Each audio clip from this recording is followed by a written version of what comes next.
ചെയ്യുന്ന ഞങ്ങളുടെ സ്വർഗസ്ഥ പിതാവേ, പരിസ്ഥിതി ഞായറാഴ്ചയായ ദിവസം രാവിലെ ഞങ്ങൾക്ക് ഒരുമിച്ച് തിരുസന്നിധിയിലേക്ക് കൂടി വരുവാൻ സഹായിച്ച കൃപയ്ക്കായി സ്തോത്രം ചെയ്യുന്നു.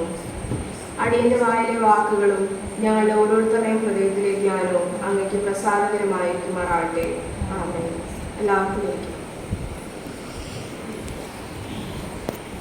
പരിസ്ഥിതി ഞായറാഴ്ച കൊണ്ടാടുന്ന ഇന്ന് എനിക്ക് ഈ അവസരം നൽകിയ സർവശക്തനായ ദൈവത്തിന് ആദ്യം തന്നെ സ്തോത്രം ചെയ്യുന്നു. ഇന്ന് ഇങ്ങനെ ഒരു അവസരത്തെ ഒരുക്കി തന്ന ഈ ഇടവകയുടെ നേതൃത്വം വഹിക്കുന്ന ബഹുമാനപ്പെട്ട സന്തോഷ് സാറിനോടും ഇടവക കമ്മിറ്റിയോടും സഭാജനങ്ങളോടും ഡയോസിസിന്റെ പരിസ്ഥിതി വകുപ്പിനോടുമുള്ള നന്ദിയെ അറിയിച്ചുകൊള്ളട്ടെ. മധ്യകേരള മഹായിടവകയായി ഇന്ന് നാം പരിസ്ഥിതി ഞായറാഴ്ചയായി ആഘോഷിക്കുകയാണ്. ഇന്നത്തെ നമ്മുടെ ചിന്താവിഷയം പരിസ്ഥിതി സൗഹൃദ ഇടവകകൾ എന്നതാണ്. ദൈവത്തിന്റെ സൃഷ്ടിയെ പരിപാലിക്കുന്നത് നമ്മുടെ വിശ്വാസത്തിന്റെ അടിത്തറയിൽ നിന്നാണ്. നാം ഭൂമിയെ പരിപാലിക്കുമ്പോൾ നാം സൃഷ്ടാവിനെ ബഹുമാനിക്കുന്നു. CSIയുടെ പരിസ്ഥിതി ദൗത്യത്തിന്റെ പൈതൃകം 1992 മുതലാണ് തുടങ്ങുന്നത്. CSI സഭയുടെ ധീരമായ ഒരു ചുവടുവെപ്പായിരുന്നു ഇത്. പരിസ്ഥിതി സംരക്ഷണ പ്രവർത്തനങ്ങൾ ഏകോപിപ്പിക്കുന്നതിന് വേണ്ടി CSI സിനഡ് ഒരു വകുപ്പ് സ്ഥാപിച്ചു. ഭൂമിയെ പരിപാലിക്കുന്നത് ദൈവത്തെയും നമ്മുടെ അയൽക്കാരെയും സ്നേഹിക്കാനുള്ള നമ്മുടെ ദൗത്യത്തിന്റെ ഭാഗമാണ്. സൃഷ്ടി സംരക്ഷണത്തെ സഭയുടെ ഭരണഘടനയിലും ദൗത്യ പ്രസ്താവനയിലും ഉൾപ്പെടുത്തിയ ഇന്ത്യയിലെ ആദ്യത്തെയും ഒരേ ഒരു സഭയായി CSI മാറി. CSI സഭ വലിയ ദീർഘവീക്ഷണത്തോടെ എടുത്ത ഒരു തീരുമാനമായിരുന്നു ഇത്. പരിസ്ഥിതി വീക്ഷണം എന്നത് സുവിശേഷം സൃഷ്ടിയെ സൗഖ്യമാക്കുന്നതിനെ കുറിച്ചും കൂടിയാണ് എന്നുള്ളത് നാം മറന്നുപോകരുത്. 2009 ഒരു വിശ്വാസ കൂട്ടം എന്ന നിലയിൽ മികച്ച പാരിസ്ഥിതിക പ്രവർത്തനത്തിന് CSIക്ക് ഐക്യരാഷ്ട്ര വികസന പരിപാടിയുടെ അഥവാ UNDP പുരസ്കാരം ലഭിച്ചു. 2019 CSIയെ ഐക്യരാഷ്ട്ര പരിസ്ഥിതി പരിപാടിയുടെ അഥവാ UNEP പുരസ്കാരത്തിന് ഷോർട്ട് ലിസ്റ്റ് ചെയ്തു. ഇത് നമ്മുടെ ആഗോള സാക്ഷ്യത്തിനുള്ള അംഗീകാരമാണ്. നമ്മുടെ സംരംഭങ്ങളിൽ ചിലത് നിങ്ങളുമായി പങ്കുവയ്ക്കുന്നു. പുതിയ തലമുറയിലെ സഭാ നേതാക്കളെ രൂപപ്പെടുത്തുന്ന പരിസ്ഥിതി ദൈവശാസ്ത്ര ക്ലാസുകൾ, വിദ്യാർത്ഥികൾക്ക് ചെറുപ്പത്തിൽ തന്നെ പാരിസ്ഥിതിക അവബോധം നൽകുവാൻ സഹായിക്കുന്ന ശില്പശാലകൾ, ഗ്രീൻ അംബാസഡർ പ്രോഗ്രാമുകളിലൂടെ പരിസ്ഥിതി സംരക്ഷകരാകാൻ യുവാക്കളെ ശാക്തീകരിക്കുന്നു. ഗ്രീൻ സ്കൂൾസ് ഇനീഷ്യേറ്റീവുകളിൽ കൂടി ക്യാമ്പസുകളെ പരിസ്ഥിതി സൗഹൃദ ഇടങ്ങളാക്കി മാറ്റുന്നു. സുസ്ഥിരമായ രീതികൾ മാതൃകയാക്കുന്ന സ്കൂളുകൾ, ഇടവകകൾ, കർഷകർ, വീടുകൾ എന്നിവയ്ക്കുള്ള ഗ്രീൻ അവാർഡുകൾ, ക്രിയാത്മക കലാമത്സരങ്ങൾ, eco song, eco dance, eco കവിത തുടങ്ങിയവയിലൂടെ ഹൃദയങ്ങളെ ഉണർത്തുന്നു. അതുപോലെ തന്നെ കാർബൺ ന്യൂട്രൽ ഇടവക പ്രോജക്റ്റുകളിലൂടെ ഊർജ സംരക്ഷണത്തിനുള്ള ധീരമായ ചുവടുകൾ നാം ഏറ്റെടുക്കുന്നത് എന്നിവയാണ് നമ്മുടെ പ്രവർത്തനങ്ങൾ. പരിസ്ഥിതി ഞായറാഴ്ച ആചരണങ്ങളിലൂടെ ഇടവകകളെ പരിസ്ഥിതി സൗഹൃദ ഇടവകളാക്കുവാനുള്ള നടപടികൾ ആരംഭിക്കുകയാണ്. ഓതറയിലെ ഇക്കോ സ്പിരിച്വാലിറ്റി സെന്റർ ഒരു മാതൃകാ സെന്ററാണ്. പഠനത്തിന്റെയും പരിവർത്തനത്തിന്റെയും ഒരു വിളക്കുമാണ്. എന്നാൽ പ്രിയപ്പെട്ടവരെ, ഈ ദൗത്യം മുന്നോട്ട് കൊണ്ടുപോകാൻ നിങ്ങളുടെ പ്രാർത്ഥനയും നിങ്ങളുടെ പങ്കാളിത്തവും നിങ്ങളുടെ ആവേശവും ഞങ്ങൾക്ക് ഏറെ ആവശ്യമാണ്. അതിനായി 4 പ്രധാനപ്പെട്ട ചിന്തകൾ നിങ്ങളുമായി പങ്കുവച്ചിട്ട് എൻ്റെ വാക്കുകളെ ചുരുക്കുവാൻ ഞാൻ ആഗ്രഹിക്കുന്നു. ഒന്നാമതായി, സൃഷ്ടിയുടെ ഞരക്കം ഒരു ആഗോള പ്രതിസന്ധിയാണിത്. അപ്പോസ്തലനായ പൗലോസ് റോമർക്ക് എഴുതിയ ലേഖനം 8-ാം അധ്യായം 22-ാം വാക്യത്തിൽ നമ്മെ ഓർമ്മിപ്പിക്കുന്നു, സർവ സൃഷ്ടിയും ഇന്നുവരെ ഒരുപോലെ ഞരങ്ങി ഈറ്റുനോവോടിരിക്കുന്നു എന്ന് നാം അറിയുന്നുവല്ലോ. സർവസൃഷ്ടിയും ഇന്നുവരെ ഒരുപോലെ ഞരങ്ങി ഈറ്റുനോവോടിരിക്കുന്നു എന്ന് നാം അറിയുന്നുവല്ലോ. ഈ ഞരക്കം ഇനി മറഞ്ഞിരിക്കുന്നില്ല. അത് ദൃശ്യമാണ്, അത് കേൾക്കാവുന്നതാണ്, അത് ഹൃദയഭേദകമാണ്. ലോകമെമ്പാടും ഭൂമിയുടെ മുറിവുകൾ വർദ്ധിച്ചുകൊണ്ടിരിക്കുന്നു. നമ്മുടെ പ്രിയപ്പെട്ട ജന്മനാടായ കേരളത്തിൽ ഉയരുന്ന കടൽ തീരദേശ വീടുകളെ വിഴുങ്ങുകയാണ്. തലമുറകളായി കടൽ തീരത്ത് ജീവിച്ച മത്സ്യത്തൊഴിലാളികൾക്ക് അവരുടെ ഭൂമിയും ഉപജീവന മാർഗവും നഷ്ടപ്പെടുന്നു. പസഫിക് ദ്വീപുകളിൽ കിരിബാത്തിയും തുവാലുവും പോലുള്ള രാജ്യങ്ങൾ ഉയരുന്ന തിരമാലകൾക്കിടയിൽ അപ്രത്യക്ഷമാവുകയാണ്. ജനങ്ങൾ മറ്റു രാജ്യങ്ങളിലേക്ക് കുടിയേറി തുടങ്ങിയിരിക്കുന്നു. ലോകത്തിലെ ഏറ്റവും വലിയ കണ്ടൽക്കാടുകളായ സുന്ദർബൻസ് ഓരോ വർഷവും ചുരുങ്ങിക്കൊണ്ടിരിക്കുന്നു. ഇത് ദശലക്ഷക്കണക്കിന് ആളുകളെ വെള്ളപ്പൊക്കത്തിലും കൊടുങ്കാറ്റിലും ദുർബലരാക്കുന്നു. അതുപോലെ തന്നെ ആഫ്രിക്കയിൽ 20 ദശലക്ഷത്തിലധികം ആളുകൾ പട്ടിണി നേരിടുന്നു. അവർ മടിയന്മാരോ വ്യക്തികളോ ഒന്നുമായിട്ടല്ല, മറിച്ച് മഴ പെയ്തില്ല, നദികൾ വറ്റി, വിളകൾ നശിച്ചു പോയതുകൊണ്ടാണ്. നമുക്കേറെ അറിയാവുന്ന ഭൂമിയുടെ ശ്വാസകോശം എന്ന് വിളിക്കപ്പെടുന്ന ആമസോൺ മഴക്കാടുകളിൽ കന്നുകാലി വളർത്തലിനായി വലിയ തോതിലുള്ള വനങ്ങൾ കത്തിക്കുകയാണ്. ആമസോൺ ഒരു നിർണായക ഘട്ടം കഴിഞ്ഞാൽ അത് തകർന്നേക്കാം, അതോടൊപ്പം ഭൂമിയുടെ കാലാവസ്ഥാ വ്യവസ്ഥയും. തെക്കൻ യൂറോപ്പിൽ കഠിനമായ ഉഷ്ണതരംഗങ്ങളും കാട്ടുതീയും ഒലിവ് തോട്ടങ്ങളും മുന്തിരിത്തോട്ടങ്ങളും നിറഞ്ഞ പ്രദേശങ്ങളെ കരിച്ചു കളഞ്ഞു. ഇറാഖിൽ ഒരിക്കൽ നാഗരികതയുടെ കളിത്തൊട്ടിലിന് ജലം നൽകിയിരുന്ന ടൈഗ്രിസ്, യൂഫ്രട്ടീസ് നദികൾ നമ്മുടെ കൺമുമ്പിൽ അപ്രത്യക്ഷമാവുകയാണ്. വയനാട്ടിലും ഇടുക്കിയിലും നിരുത്തരവാദപരമായ വികസനവും വനനശീകരണവും മൂലം മണ്ണിടിച്ചിൽ വീടുകളും സ്കൂളുകളും പള്ളികളും തുടച്ചു നീക്കും. ഇവയെല്ലാം ഇപ്പോൾ നാം ഭൂമിയിൽ കണ്ടുവരുന്ന പ്രകൃതിക്ഷോഭങ്ങളാണ്. പ്രിയപ്പെട്ടവരെ, ഭൂമിയുടെ ഒരു കോണും സുരക്ഷിതമല്ല. ദൈവത്തിന്റെ സ്വന്തം നാട് എന്ന് വിശേഷിപ്പിക്കപ്പെടുന്ന കേരളം പോലും നമ്മുടെ മുമ്പിൽ മറഞ്ഞുകൊണ്ടിരിക്കുകയാണ്. സൃഷ്ടി നിലവിളിക്കുകയാണ്, നീതിക്ക് വേണ്ടി യാചിക്കുകയാണ്. നാം ആ നിലവിളി കേൾക്കുവാൻ തയ്യാറാകുമോ? രണ്ടാമതായി, ആരാണ് ഉത്തരവാദി? ഇത് പ്രകൃതിയുടെ സ്വാഭാവികമായ വഴിയല്ലേ? കാലാവസ്ഥാ മാറ്റം ഒരു സ്വാഭാവിക പ്രതിഭാസമല്ലേ എന്ന് ചിലർ ചോദിച്ചേക്കാം. എന്നാൽ ശക്തമായ ശാസ്ത്രീയ തെളിവുകളാൽ പിന്തുണയ്ക്കപ്പെടുന്ന സത്യം ഇതാണ്: മനുഷ്യന്റെ പ്രവർത്തനങ്ങൾ, പ്രധാനമായും ഫോസിൽ ഇന്ധനങ്ങളുടെ ഉപയോഗം, അഭൂതപൂർവമായ നിരക്കിൽ കാലാവസ്ഥാ മാറ്റത്തെ ത്വരിതപ്പെടുത്തിയിരിക്കുന്നു.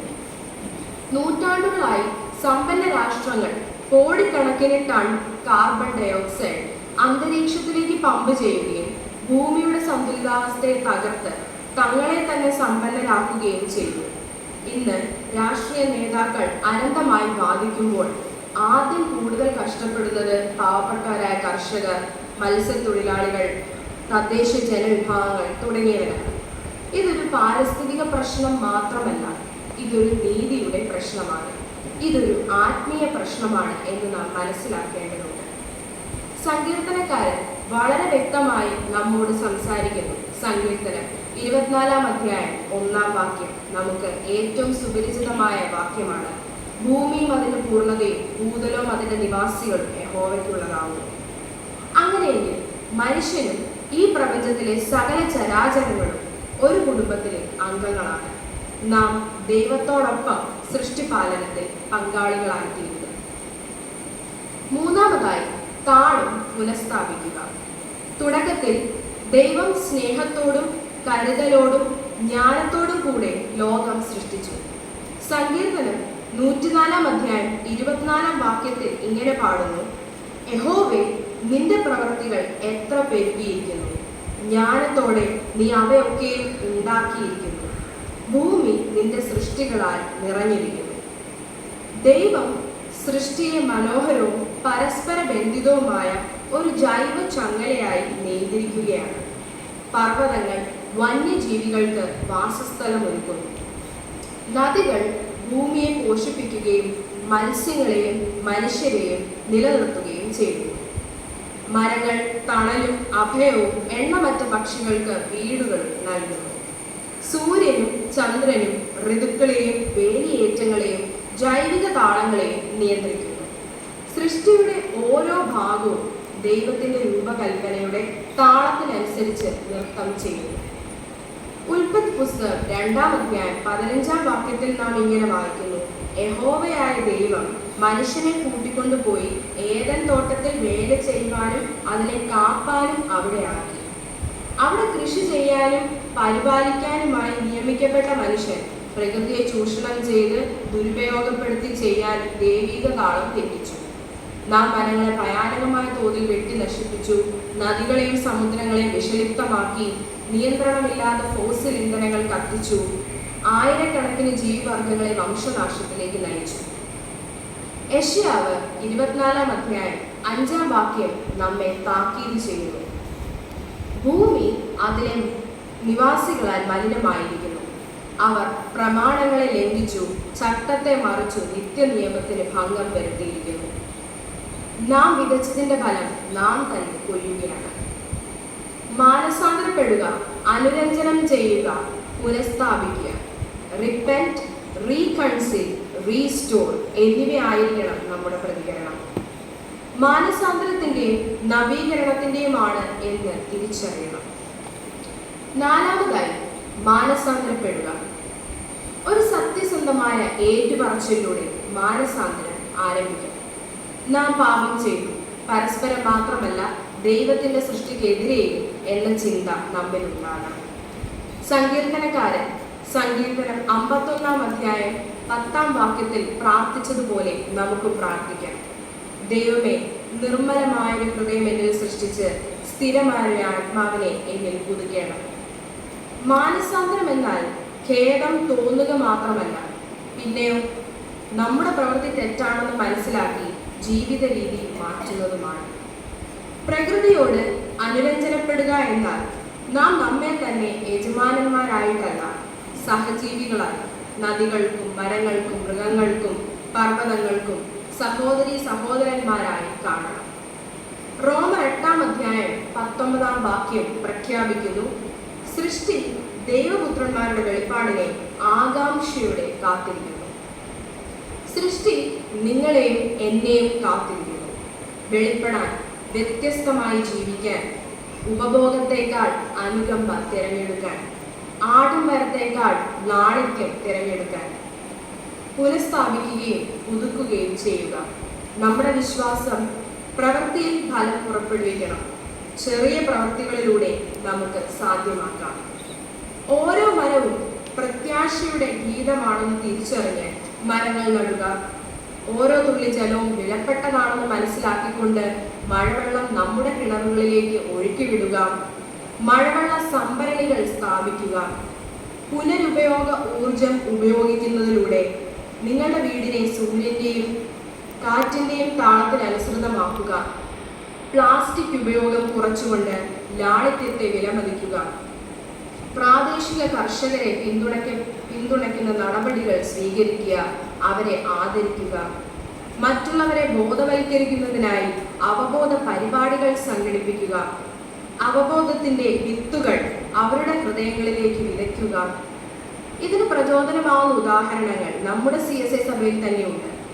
കോട്ടയം, മുണ്ടിയപ്പള്ളി, നെടുങ്ങാടപ്പള്ളി, തിരുവനന്തപുരം എന്നിവിടങ്ങളിലെ CSI പള്ളികളും ചേർത്തല, കായംകുളം, മാവേലിക്കര എന്നിവിടങ്ങളിലെ CSI സ്കൂളുകളും സൗരോർജ പാനലുകൾ സ്ഥാപിച്ചിരിക്കുന്നു. സൗകര്യമുള്ള ഇടവകകളും വീടുകളും സൗരോർജ പാനലുകൾ വെച്ച് റിന്യൂവബിൾ ഊർജം ഉപയോഗിക്കണം.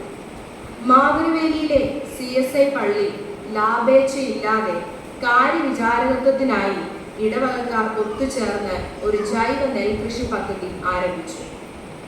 നമ്മുടെ ബിഷപ്പ് റൈറ്റ് റവറൻഡ് ഡോക്ടർ മലയിൽ സാബു ഘോഷിച്ചെറിയാൻ സ്വന്തം വീട്ടുമുറ്റത്ത് ജൈവ പച്ചക്കറികൾ കൃഷി ചെയ്യുകയും മത്സ്യകൃഷി നടത്തുകയും ചെയ്തുകൊണ്ട് നമ്മെ മാതൃക കാണിക്കുന്നു.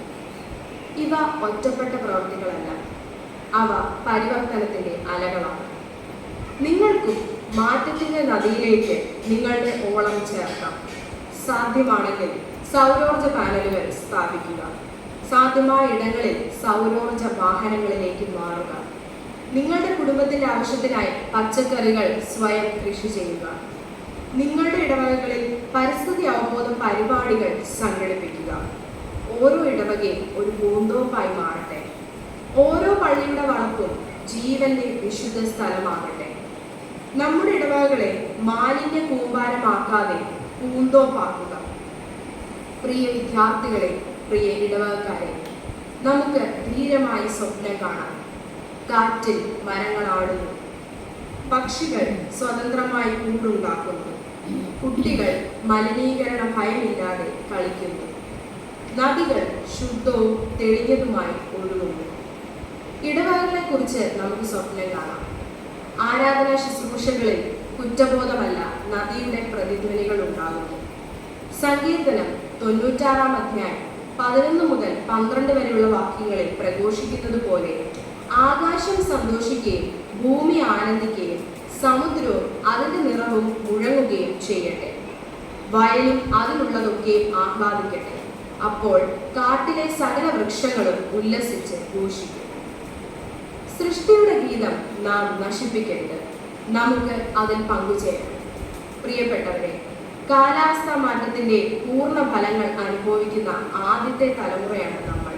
ഒരുപക്ഷെ അതിന്റെ ഏറ്റവും മോശമായ പ്രത്യാഘാതങ്ങളെ തടയാൻ ശേഷിയുള്ള അവസാനത്തെ തലമുറ. സുവിശേഷത്തിൽ വേരൂന്നിയവർ, നീതിക്ക് പ്രതിബദ്ധതയുള്ളവർ, സന്തോഷത്തോടെ സേവിക്കുന്നവർ, പ്രത്യാശതയിൽ ധീരതയുള്ളവർ എന്നിങ്ങനെ വിശ്വാസത്തിന്റെ ഹരിത തലമുറയായി ഉയരാൻ നാം വിളിക്കപ്പെട്ടിരിക്കുന്നു. നിരാശയിൽ നിന്ന് പ്രവർത്തനത്തിലേക്കും, കുറ്റബോധത്തിൽ നിന്ന് കൃതജ്ഞതയിലേക്കും, നിസ്സംഗതയിൽ നിന്ന് സ്നേഹത്തിലേക്കും നമുക്ക് നീങ്ങാം. ദൈവത്തിന്റെ തോട്ടം പുനർനിർമ്മിക്കാൻ നമുക്ക് നമ്മുടെ കൈകളെ ജീവിതവും ഉയർത്താം. നമ്മുടെ ഇടവകകൾ സൃഷ്ടി വീണ്ടും പാടുന്ന സ്ഥലങ്ങളായി മാറട്ടെ. നമുക്ക് സൗമ്യമായി നടക്കാം, വിവേകത്തോടെ ജീവിക്കാം, ധീരമായി പ്രവർത്തിക്കാം. ദൈവത്തിന്റെ കോസ്മിക് സിംഫണിയുടെ താളത്തിനനുസരിച്ച് നമുക്ക് വീണ്ടും നൃത്തം ചെയ്യാം. അതിന് ദൈവത്തിന്റെ പരിശുദ്ധാത്മാവ് നമ്മിൽ പ്രവർത്തിക്കട്ടെ. നമുക്ക് പ്രാർത്ഥിക്കാം. കർത്താവേ, പരിശുദ്ധ ഞായറാഴ്ചയായി കൊണ്ടാടുന്ന ഇന്ന് അവിടുത്തെ ജനങ്ങളോട് വചന ശുശ്രൂഷ ചെയ്യുവാൻ അടിയന് തന്ന അവസരത്തെ ഓർത്ത് സ്തോത്രം ചെയ്യുന്നു. ഇന്ന് ഞങ്ങൾ ചിന്തിച്ച വിഷയങ്ങളൊക്കെയും അടിയങ്ങളുടെ ജീവിതത്തിൽ പ്രാവർത്തികമാക്കുവാൻ സഹായിക്കണമേ. നീ സൃഷ്ടിച്ച ഈ ലോകത്തെ നശിപ്പിക്കുന്നതിന് പകരം സംരക്ഷിക്കുവാൻ അടിയങ്ങളെ ഇടയാക്കണമേ. ഈ സഭയെയും ഇവിടെയുള്ള ഓരോ സഭാജനങ്ങളെയും അവിടുന്ന് വാഴ്ത്തി അനുഗ്രഹിക്കണമേ. ഇവിടെ ശുശ്രൂഷ ചെയ്യുന്ന സന്തോഷ് സാറിനെ കുടുംബമായി വാഴ്ത്തി അനുഗ്രഹിക്കണമേ. പ്രാർത്ഥനയേണ്ടതിനായ സ്തോത്രം. എല്ലാം യേശുവിന്റെ നാമത്തിൽ തന്നെ. ആമേൻ.